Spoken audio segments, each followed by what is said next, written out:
This is Conmai. I am working on vlogging.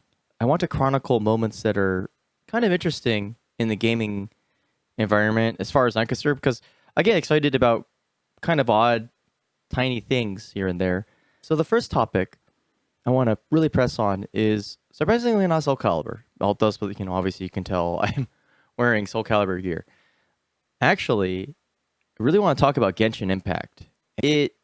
It might be one of the most important games of our lifetime during this era, because it is truly, I believe, the first game to really capture the essence of what drives Western players to an IP, but it's made by a Chinese developer. Genshin Impact is massive. Like, everybody's playing it. It has captured the hearts and minds of practically every person who even remotely likes anime. It delivers on such a massive scale that it's hard to say, yeah, this is just a game that you could look at and it'll pass.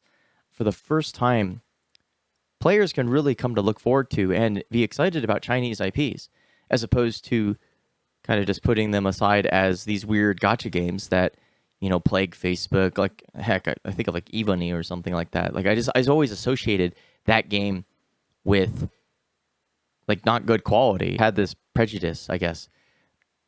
Playing Genshin Impact for free and being absolutely shocked by how good it was, it's worthy of being a topic of discussion. It's definitely Breath of the Wild. You go and explore, kind of light combat focused, mostly exploration based, and has a very similar art style aesthetically, very cel shaded, very large landscapes, big colors, expansive environments. The core gameplay loop, really what you're looking at is, do you see it? You can climb it, right? That is a really powerful component, because if you think about what's been happening with MMOs recently, is that they've been trying to create this instance where you want to create a feeling of exploration, but you're not actually exploring, right? You're looking for little details and nooks and crannies, but you're not exploring in the sense of how people, I think, naturally explore when they see vistas or large spaces. They just look at a spot, they determine that there's something interesting over there, and then they go, right? Game is impressive, right? You see something, just like a pixel of something in the distance, bam, you're there. You want to go there, and you just go there. The way that the game sort of gives you breadcrumbs and feeds you little details here and there to get you excited about exploring or doing little micro puzzles that are very satisfying and fun.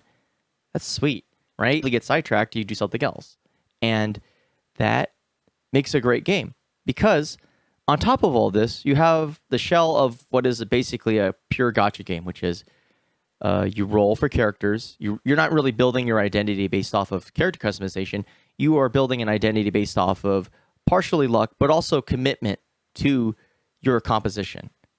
So even though I'm not playing, I didn't design the characters I'm playing, I play my team, and my team is not the same as another person's team, just on the basis that they cannot, at least in the current time frame within my friend group, invest as many resources as I have into this specific composition.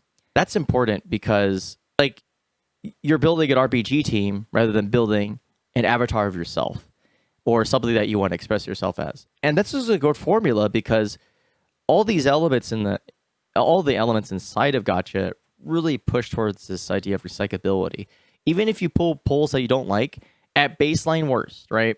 You're going to have a pull that at least gets dumped into a weapon. It's some progress, something.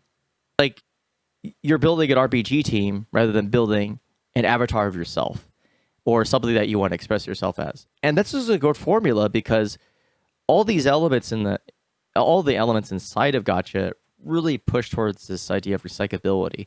Even if you pull pulls that you don't like, at baseline worst, right?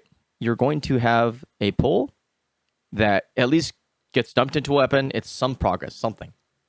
It might not be what you want, but it's better than how Breath of the Wild handled it, which is Breath of the Wild will give you weapons that are straight up, you're not going to use it unless you're in absolute trash situations where you have to scurry and really be survivalist about it. That's not really, how should I say it? It's not very fun, right? You don't really sit there and go, wow, yeah, I really enjoyed using this crappy weapon that I just picked up along the way because of this chest that I had climbed all this mountain on give unto me pretty mediocre loot, right? It's very throwaway. It fixes the loot problem that was in Breath of the Wild, which is that loot is very unexciting. The best things that you could get in that game were things that progressed you forward, but oftentimes you would get things that just don't even touch your progression as a character. Like even conceptually, what you're doing, you're getting like this hammer that's really heavy. It doesn't even play to your playstyle. You don't do anything. You can't break it down. What are you going to do with it? It doesn't actually do anything for you as a player. And Genshin Impact has a good story. So Breath of the Wild is a good game on the basis that it's good at nonverbal communication. It tells a story without speaking almost any words except for like a handful of places, but most of it's very nonverbal dialogue with you and the environment. This mysterious space that has very little interaction at all between characters. And, sometimes you have some interaction with like the nature around you, but fundamentally you're not doing it for the plot. Genshin Impact has plenty of plot. There's so much. There's plenty of text. There's like hundreds and hundreds of books. There's deep lore. There's funny character interactions. There's all these layers that make this a great RPG, but it's still packaged in this playstyle where you could completely detach yourself from that and immediately go into just the exploration aspect of the game and have a fulfilling time. And the fact that this is free is still mind-boggling because we're talking about a lot of layers to a game that normally costs a lot. So very interesting in that regard. The co-op is really smart.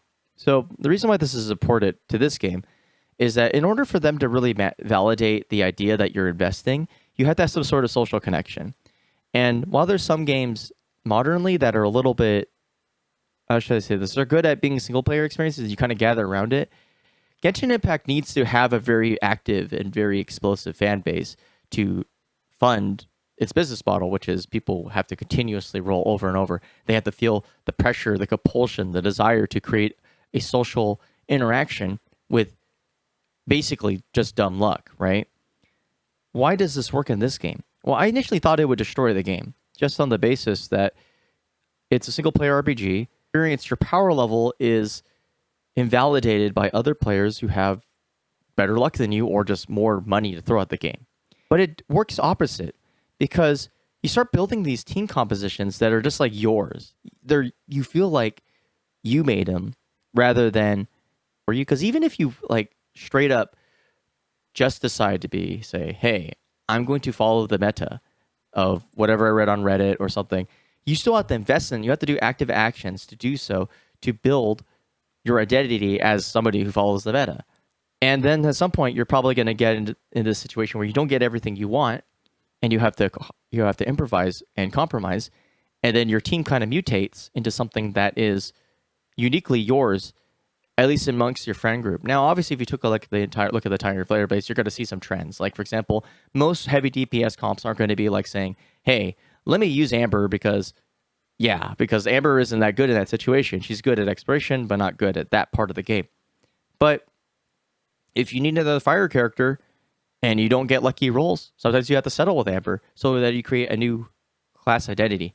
And that's surprisingly good in this kind of game because it validates you continuing onward, because no matter what you do with your friends, your peers, they're going to see you as somebody who commits to a certain thing. Or sometimes they might like you or not like you. They might play with you on the basis that you have a lot of ways to adjust around to compensate for their weaknesses. So overall, it actually creates a good environment because it's not fundamentally competitive. There's no PvP. And by virtue of being purely PvE focused, the game creates a very compelling reason to continually play and play hard. This is what has been keeping me in the game because every day I think, I might fall behind if I don't do my dailies, so let me go do my dailies. So a friend comes alongside me, he's like, hey, you want to do something together? We're like, yeah, sure, because I just want to get these done. Because I'm at past the stage where I'm like looking for reasons to play the game longer. I'm kind of getting into the grind phase of the game where the structure of the game actually is turning out to be quite good. Where even though I'm not necessarily excited every moment, now it's like, okay, well, I enjoy the company of my friends because they are convenient. They help progress my game and I help progress theirs. And yet we are completely asynchronous in how we're actually playing the game. That is really cool. I love that. I think that's really a key ticket, because I think some games, MMOs especially, they try to force players to interact. They're trying to force meaning. They're trying to create interactions that affect the world and affect themselves. But at the same time, they're ruining the reality of that. Like, people don't actually want to socialize that much in a game, especially in MMOs. MMO socialization sometimes is, frankly, pretty banal.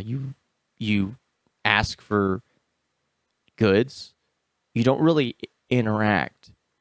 You don't really talk, right? You hang out with your friends and your guildies, but in the actual game, you don't actually talk to people. So they just cut that out entirely in this game by being a straight kind of hybrid single-player co-op game. And I have good communication and great interactions with with my friends, my friend group.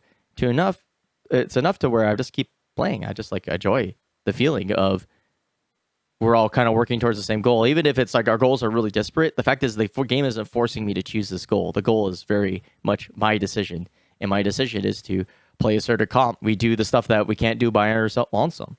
It's pretty great. Been a really interesting and engaging game. I definitely recommend trying it out. It's weird because it doesn't make sense on the surface. Like, you think that you lose your identity a lot with the kind of game, and this is a very personal game because you're exploring. But the truth of the matter is that you have to really play the game to progress. You can't shortcut around it. You have to explore. And I think that's the brilliance of it. It solves the problem of the soft skill, or the more emotionally engaged aspects of non-competitive play being very important. So you're not just trying to create a market or grind faster than your friends. You actually have to be interested and invested and creative and curious to progress in Genshin Impact. And that, my friends, is a incredible promise. Anyway, thanks for listening. It's gonna be. I'm gonna try to do these more often. Looking forward to talking about Soul Calibur, of course, but also just other games that I stumble upon. Might likely be talking about something around the Quest 2, because that was a very interesting experience that I first had. So, in any case, thank you so much for listening, and look forward to hearing from you in the future. Bye.